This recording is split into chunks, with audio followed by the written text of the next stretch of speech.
Hello Cancer, Sun, Moon, Rising, and Venus signs. Kamusta kayo? Sana po'y nasa mabuti kayong kalagayan. Welcome back po sa Star Tarot. Kung bago kayo rito, welcome din kayo. Thank you sa inyong support. I truly appreciate it. God bless you all.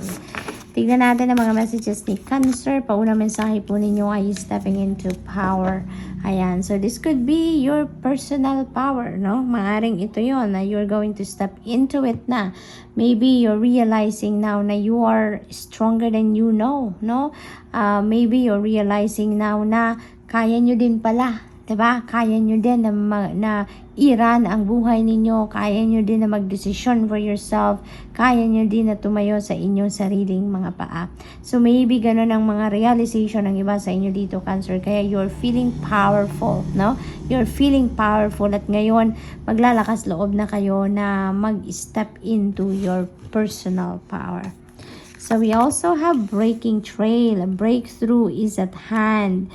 Ang iba sa inyo dito, talagang pagsisikapan, pagtsatsagaan ninyo dito na mapagtagumpayan ang kung ano man ang difficult situation na maaring pinagdadaanan ng iba sa inyo, Cancer. Kaya ngayon, a breakthrough is at hand. Papunta na kayo sa inyong tagumpay. Papunta na kayo sa pag-solve ng inyong mga problema or kung ano man ang mga difficult situation na maaaring pinagdadaanan ninyo sa ngayon. So, good luck to that. We have first light and beginning a new cycle. Cancer, napakaganda. Magsisimula talaga kayo dito ng bagong buhay. Diba? Dito this could be it, no? Yung pag-step ninyo sa sarili ninyong kapangyarihan, yung pagbawi ninyo sa sarili ninyong kapangyarihan over yourself, that is already a beautiful new beginning na sisimula ninyo sa buhay ninyo, no? Magsisimula na kayo na napatakbuhin ang sarili ninyo, ang buhay ninyo, hindi ba? Kaya that could be one of this, no? Na beginning a new cycle. This could also be anything sa buhay ninyo. This could be, ang iba sa inyo, maybe magsisimula kayo sa bagong trabaho, bagong career path, bagong negosyo, bagong pamilya. Diba? Kasi siguro, mag-settle down ang iba sa inyo dito. Maaaring magbubuo na kayo ng sarili ninyong pamilya. Maybe, magle-level up na ang inyong relationship with your person. Maaaring ganun ang ganun. It could be anything, no? Yung new cycle na to, that could be anything. So what else? We have faraway places. Get ready for new horizons dahil talagang may travel ang iba sa inyo dito, Cancer. So yung travel na to, that could be linked to trabaho. Maaring that could be linked to migration, no? Maaring mangingibang bansa kayo. Maari din na nakakuha kayo dito ng job opportunity overseas, kaya babiyahe na kayo papunta doon. Maaari din na maglilipat kayo ng employer, ng trabaho, ng opisina. Maaring ganun din ang ganap dito for some of you. So this could be anything. This could be linked din sa pag-aaral, no? Maaring mag-aaral kayo sa ibang bansa. Pwede rin na ganun, no? So, but definitely, kung ano man ang rason ng pagbabiyaheng ito, you are going to definitely embark on a travel that could be dahil far away place ito. So, this could be an international travel talaga by air or maybe ang iba sa inyo is going to travel over water dahil maraming bangka. No, ang nandito sa card. So, what else? We have passion and pleasure. Ayan. Save for your life. You deserve it, Cancer. Ang dami nyo ng sinakripisyo, no? Para sa pamilya ninyo, para sa mga kaibigan ninyo. Ang dami na ninyong ginawa na tulungan.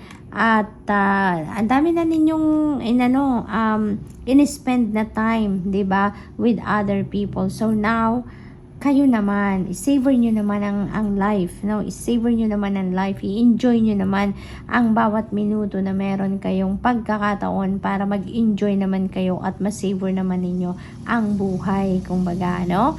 Panahon din para mag-unwind kayo, panahon para mag-enjoy din naman kayo. Ibigay nyo din naman yan sa sarili ninyo.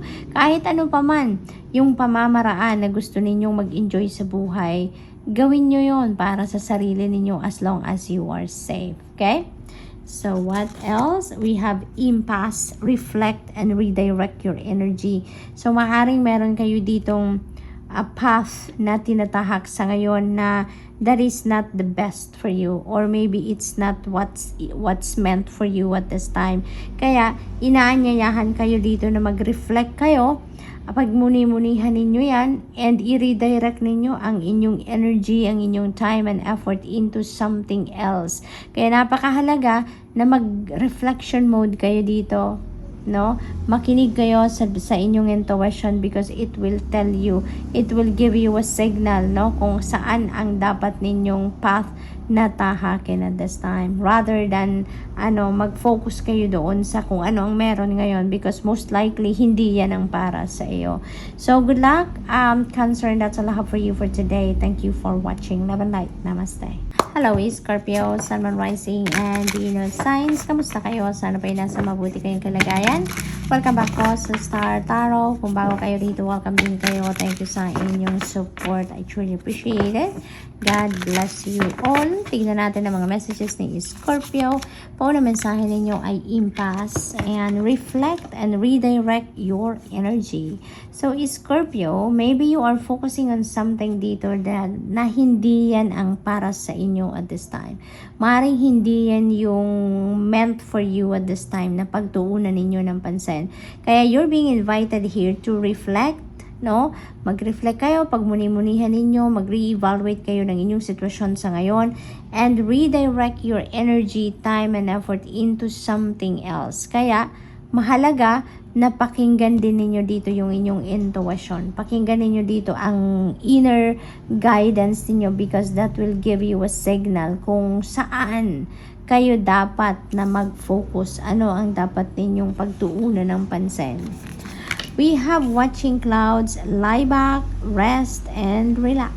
Ayan. So, makakatulong din ito para mas maging malinawan ang inyong isipan, mas magkaroon kayo ng clear direction, mas magkaroon kayo dito ng full concentration, sa dapat ninyong pagmuni-munihan, sa dapat ninyong pag-isipan. So, mag-relax kayo, mag-chill kayo, magpahinga kayo. Okay? So that you can focus doon sa kung ano man ang dapat ninyong i-re-evaluate, dapat ninyong reassess na gagawin sa buhay. Okay? We have miracles. Napakaganda naman ito. There are going to be miraculous events that are about to unfold sa buhay ninyo at this time. So you can expect, expect the wondrous events to emerge sa ngayon. May mga miraculous moments dito na mangyayari. Maaring ito yung mga kasagutan sa inyong mga dasal na Scorpio. Okay, this is such a beautiful energy to look forward to. What else?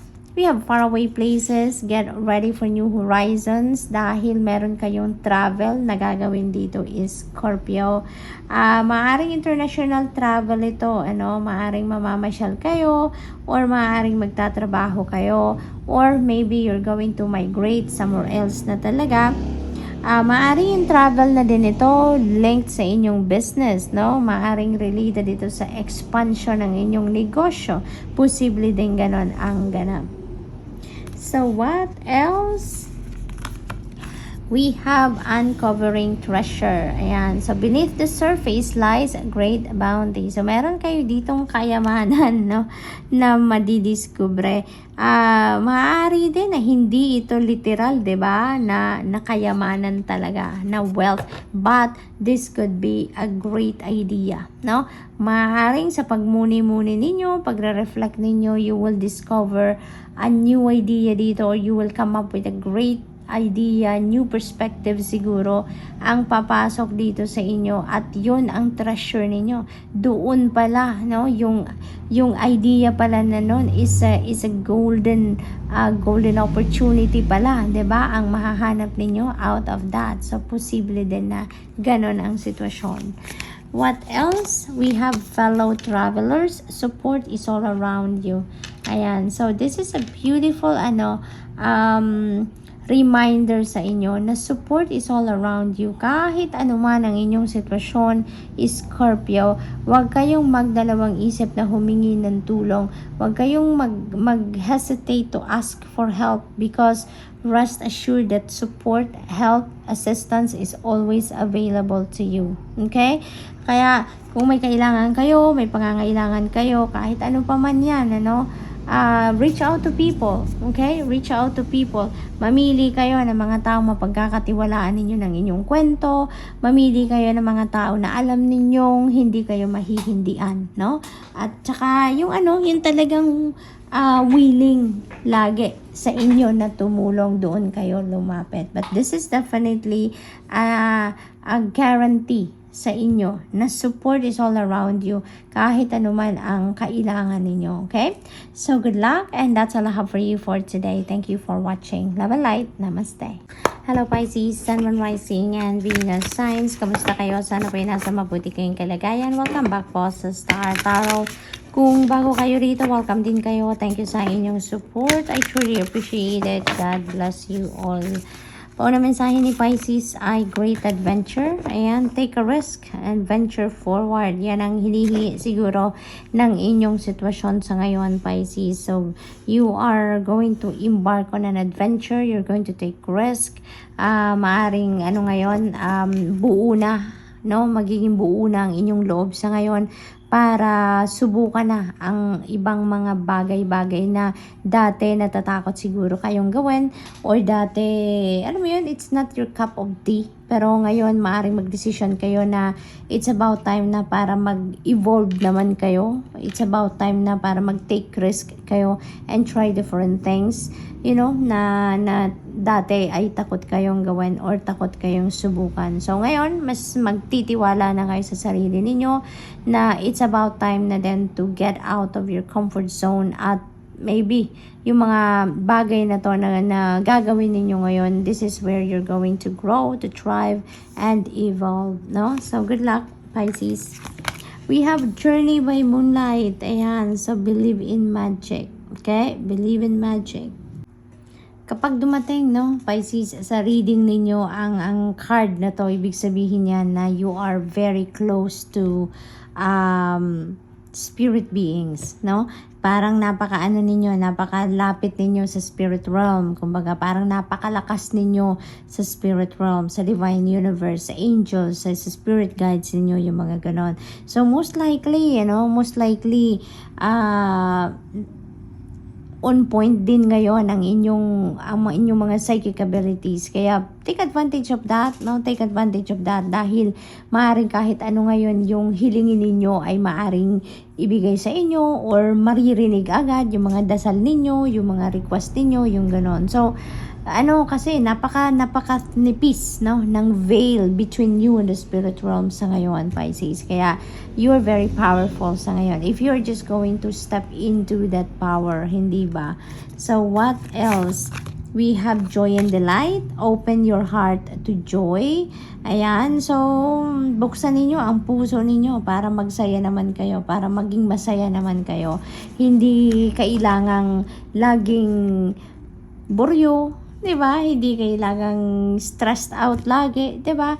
There are so many reasons to be happy. There are so many reasons for us to be joyful then, despite of the problems, despite of the challenges na nararanasan natin.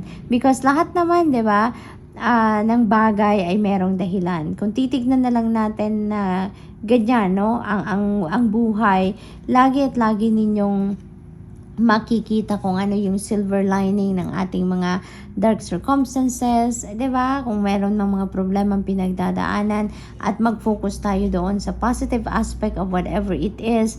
You know, lagi at lagi kayong makakakita ng positibo aspeto sa kahit anuman ng mga challenging situation na pinagdadaanan natin. So ngayon, iniimbitahan kayo dito na be joyful, be delightful, no? Kahit marami tayong pinagdadaanang hindi masyadong magaganda at some point, no? So what else? We have begin now, take your first step. Ayan, kung meron kayong mga plano ngayon, meron kayong mga binabalak gawin, may mga bagong endeavor siguro kayo dito na in mind, then maybe, the conditions around you around this time is perfect na para simulan nyo na yan.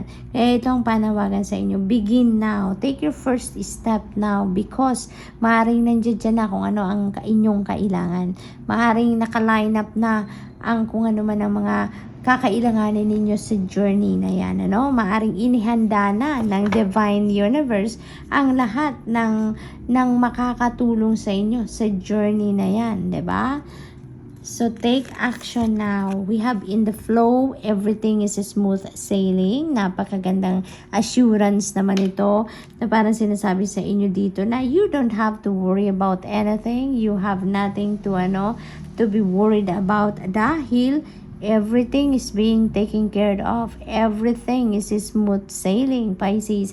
Parang everything is unfolding according to the divine plan. Diba?